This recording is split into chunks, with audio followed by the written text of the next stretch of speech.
अस्सलाम वालेकुम dear students, उम्मीद है कि आप लोग ठीक होंगे। ये हमारा ऑनलाइन लेक्चर नंबर 6 से और चैप्टर नंबर हम 7th पढ़ रहे हैं। ठीक है, तो इस लेक्चर के अंदर हम लोगों ने ये कंप्लीट करना है कि एमएस एक्सेल के पार्ट्स कौन से होते हैं, डेटा टाइप्स क्या होती हैं और कितनी तरह की डेटा टाइप्स होती हैं, और मल्टीपल सेल्स को कैसे सिलेक्ट कर सकते हैं एमएस एक्सेल के अंदर। और उसके बाद हमारा इस चैप्टर का लास्ट लेक्चर होगा जो लेक्चर नंबर 7 होगा। उसके अंदर हमें एक मार्कशीट क्रिएट करनी है, फिर उसके बाद हमें चार्ट्स कैसे बनाते हैं एमएस एक्सेल के अंदर वो क्रिएट करेंगे। तो एमएस एक्सेल के कंपोनेंट्स ये होते हैं, इसके अलावा और भी हो सकते हैं।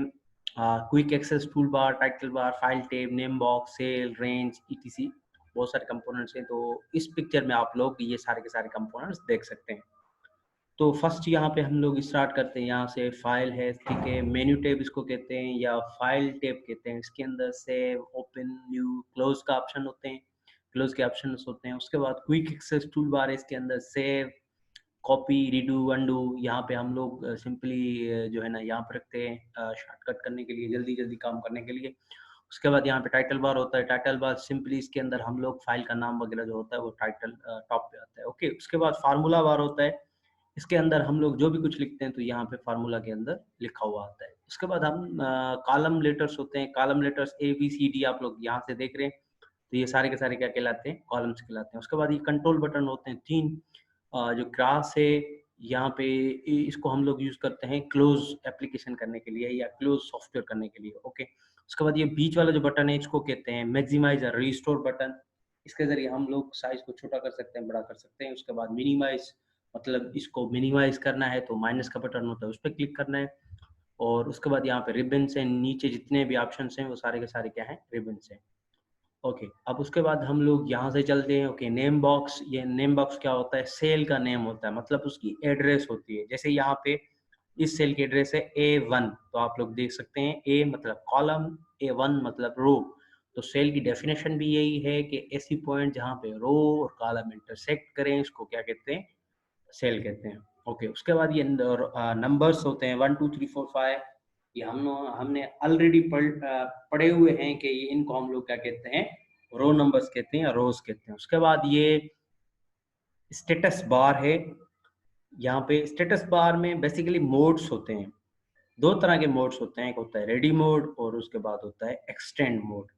तो यहाँ पे कौन सा मोड है, यहाँ पे रेडी मोड है, तो हम लोग रेडी मोड से एक्सटेंड मोड में जा सकते हैं और एक्सटेंड मोड से रेडी मोड में जा सकते हैं। उसके बाद ये शीट्स होते हैं, जैसे हम लोग हमने M S PowerPoint use किया था, तो उसके अंदर हम लोगों ने स्लाइड सेट की थी, तो यहाँ पे हम लोग क्या ऐड करेंगे, शीट सेट करेंगे। उसके बाद स्क्रोल बार, तो स्क्रोल बार बेसिकली दो तरह के होते हैं, एक ये लेफ्ट टू राइट जाने के लिए, ठीक है, इसको कहते हैं हॉरिजॉन्टल स्क्रोल बार, और टॉप टू बॉटम जाने के लिए या बॉटम टू टॉप जाने के लिए हम लोग स्क्रॉल बार कौन सा यूज करते हैं, वर्टिकल स्क्रॉल बार। उसके बाद यहाँ पे आप लोग ये देख सकते हैं कि जूम बटन है यार, जूम कंट्रोल, इसके जरिए आप एक एमएस एक्सेल की फाइल की साइज को क्या कर सकते हैं, छोटा कर सकते हैं या बड़ा कर सकते हैं। उसके बाद पेज व्यू बटन से 3 तरह के व्यूज आप लोग देख सकते हैं एक फाइल के, ठीक है। तो मैं यहाँ पे आप लोगों को एम एस एक्सेल दिखा देता हूँ कि एम एस एक्सेल के अंदर वो किस तरह के होते हैं। सिंपली यहाँ पे एक फाइल ओपन कर लेते हैं, फाइल है, ठीक है। तो यहाँ पे मैं आप लोगों को दिखा देता हूँ शीट्स के।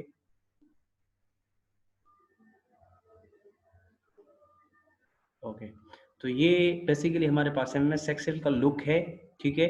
तो यहाँ से हमने स्टार्ट किया था, ये फाइल टैब है, यहाँ से आप लोग ऑप्शन देख सकते हैं क्लोज, सेव, ओपन का।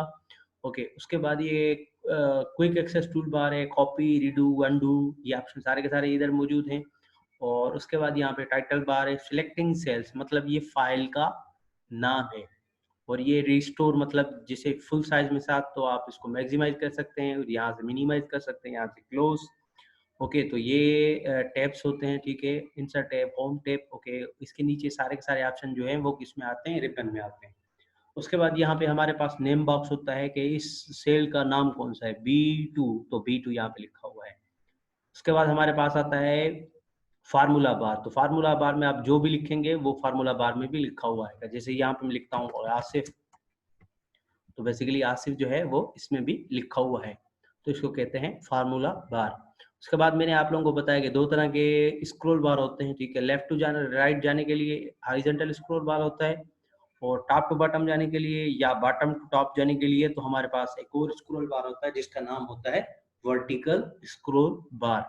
उसके बाद मैंने आप लोगों को बताया शीट्स होते हैं, तो ये डिफरेंट टाइप की शीट्स हैं, मतलब 1 2 3 4 जितनी शीट ऐड करना चाहे तो आप लोग यहाँ से ऐड कर सकते हैं। सिंपली प्लस बटन पे क्लिक करना है तो शीट क्या हो जाएगी, ऐड हो जाएगी। तो शीट ये ऐड हो गई है, ओके। उसके बाद यहाँ पे 3 तरह के मैंने बताया कि व्यूज होते हैं, तो यहाँ पे नॉर्मल व्यू है, पेज लेआउट व्यू है, उसके बाद पेज ब्रेक व्यू। और यहाँ से आप लोग क्या कर सकते हैं, जूम कर सकते हैं, ठीक है, छोटी साइज कर सकते हैं इस MS एक्सेल फाइल की, या बड़ी कर सकते हैं। ओके, उसके बाद हम लोग चलते हैं अपनी प्रेजेंटेशन की तरफ। तो यहाँ पे मैंने कुछ डेफिनेशंस लिख ली हैं, आप लोग देख लेना। क्विक एक्सेस टूल बार के बारे में मैंने कुछ लिखा है, टाइटल बार के बारे में, फाइल टाइप के बारे में, स्टेटस बार के बारे में, रिबन के बारे में, फार्मूला बार के बारे में, ओके।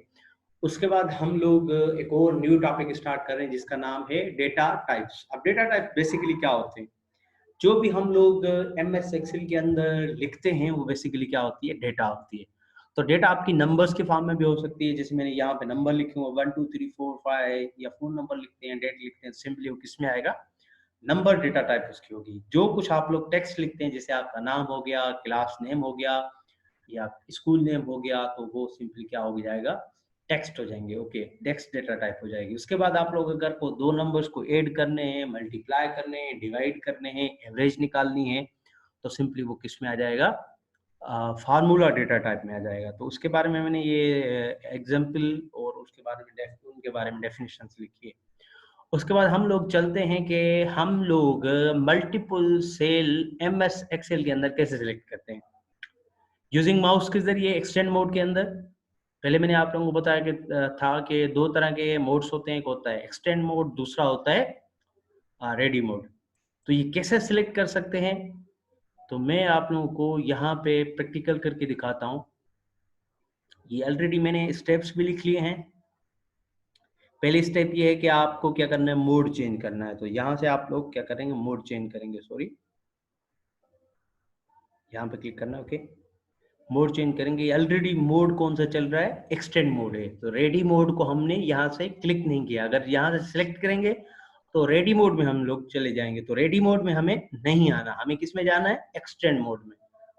तो एक्सटेंड मोड में हम लोग आगे, ओके। उसके बाद क्या करना है, आपको क्लिक करना है जहां से आप सिलेक्ट स्टार्ट करना चाहेंगे, मतलब कहाँ से स्टार्ट, जो है सिलेक्ट सेल को सिलेक्ट करेंगे। लेट्स सी मुझे यहाँ से सिलेक्ट करना है, तो स्टूडेंट नेम पे क्लिक करना है, उसके बाद F8 प्रेस करना है, और जहां तक करना है वह, जहां तक सिलेक्ट करना है तो लास्ट सेल पे क्या करना है, क्लिक करना है। तो ये पूरा पूरा क्या हो जाएगा, सिलेक्ट हो जाएगा। अब ये पूरा खत्म कैसे होगा, आपको प्रेस करना है F8, देन प्रेस किसी भी जगह पे क्लिक करना है, तो ये क्या हो जाएगा, खत्म हो जाएगा। अगर आपको सिलेक्ट करना है यहाँ से लेके यहाँ तक, तो आपको क्या करना पड़ेगा, सिंपली आप पहले, आप तो एक्सटेंड मोड के अंदर हैं, तो आप उस सेल को सिलेक्ट करें जहां से सिलेक्ट करना चाहते हैं। उस सेल को मैंने सिलेक्ट कर लिया, उसके बाद F8 को प्रेस मैंने किया, उसके बाद जहां तक सिलेक्ट करना चाहते हैं तो उस पर क्लिक करें, तो क्या हो गया, सिलेक्ट हो गया। अगर यहाँ से मैं लेट्स सी यहाँ से लेके यहाँ तक सिलेक्ट करना चाहूँ तो कैसे सिलेक्ट होगा, सिंपल है, एक्सटेंड मोड में ऑलरेडी हम लोग हैं, तो क्लिक करें यहाँ पे, ओके। उसके बाद F8 को प्रेस करें और लास्ट सेल पे क्लिक करें जहाँ पे सिलेक्ट करना चाहते हैं। तो इस तरीके से आप लोग क्या कर सकते हैं, सेल्स को, मल्टीपल सेल्स को सिलेक्ट कर सकते हैं, ओके। उसके बाद एक और तरीका है जिसको हम लोग कहते हैं गो टू कमांड। अब गो टू कमांड के जरिए आप लोग भी क्या कर सकते हैं, मल्टीपल सेल्स को सिलेक्ट कर सकते हैं। वो कैसे करेंगे, तो इसको परफॉर्म करने के लिए आप लोगों को पहले ये करना चाहिए, ये आना चाहिए कि सेल की जो है ना एड्रेस कौन सी होती है। लेट्स सी सेल का नाम इसका कौन सा है, A1, इसका नाम कौन सा है, C6, क्योंकि इसके अंदर हम लोग रेंज बताएंगे कि यहाँ से लेके यहाँ तक क्या करना है, सिलेक्ट करना है। तो कैसे करेंगे, पहले दबाएंगे Ctrl+G, ओके। उसके बाद इसको एड्रेस बतानी है कि A1 से लेके कहाँ तक, कॉलन लगाएंगे, कहाँ तक, C6 तक। तो ये यहाँ से लेके यहाँ तक क्या हो जाएगा, सिलेक्ट हो जाएगा। तो ओके पे प्रेस करते हैं तो ये पूरा पूरा क्या हो गया, सिलेक्ट हो गया। तो इस लेक्चर के अंदर हम लोगों ने पढ़ा है कि पार्ट्स ऑफ MS एक्सेल, उसके बाद डेटा टाइप्स के बारे में पढ़ा है, फिर लास्ट में हम लोगों ने ये पढ़ा है कि मल्टीपल सेल को कैसे सिलेक्ट कर सकते हैं यूजिंग माउस और यूजिंग गो टू कमांड। तो ये लेक्चर नंबर 6 था। तो 7 लेक्चर के अंदर हम लोगों ने पढ़ना है कि MS एक्सेल के अंदर हम लोग मार्कशीट कैसे क्रिएट करते हैं, ठीक है, और चार्ट कैसे क्रिएट कर सकते हैं। If you have any question you may ask on the, आप लोग कमेंट कर सकते हैं यूट्यूब के अंदर, यूट्यूब पे, या आप गूगल क्लासरूम पे क्या कर सकते हैं, क्लिक कर सकते हैं। अभी तक आप लोगों ने हमारा चैनल सब्सक्राइब नहीं किया है तो आप लोग सब्सक्राइब कर लें ताकि आप लोगों को अपडेट्स मिलती रहें। जो मैं वीडियो में ऐड करूंगा वो आपको जो है ना अपडेट्स मिलती रहेंगी। Okay, thanks.